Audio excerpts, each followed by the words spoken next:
வெளிநாட்டு ஆண்களை திருமணம் செய்த மலேசிய தாய்மார்களுக்கு வெளிநாட்டில் பிறந்த குழந்தைகளுக்கு தானாகவே மலேசிய குடியுரிமை வழங்கும் கொள்கை 2026ஆம் ஆண்டு மத்தியில் நடைமுறைப்படுத்தப்படும் என்று உள்துறை அமைச்சர் டத்தோஸ்ரீ சைஃபுடின் நசுத்யோன் இஸ்மாயில் நேற்று அறிவித்தார்.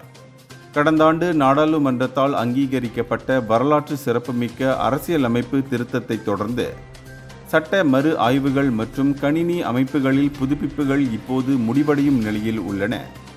இந்த சட்டம் நடைமுறைக்கு வந்ததும் வெளிநாட்டில் வசிக்கும் தாய்மார்கள் மலேசிய தூதரகங்களில் தங்கள் குழந்தைகளை பதிவு செய்யும் போது பிறப்புச் சான்றிதழ்களில் உடனடியாக குடியுரிமை நிலை உறுதி செய்யப்படும்.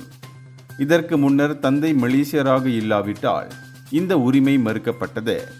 இந்த திருத்தம் சமத்துவத்தையும் நீதியையும் நிலைநிறுத்துவதுடன் மாறிவரும் சமூக யதார்த்தங்களை பிரதிபலிக்கிறது. மேலும் 50,000க்கும் மேற்பட்ட நிலுவையில் உள்ள குடியுரிமை விண்ணப்பங்களை இது தீர்க்க உதவுகிறது. பழமையான சட்டங்களால் பாதிக்கப்பட்ட எண்ணற்ற மலேசிய குடும்பங்களுக்கு இந்த நடவடிக்கை புதிய நம்பிக்கையையும் மன அமைதியையும் அளித்துள்ளது. இந்தியர்களின் இதய குரல் மக்களோசை.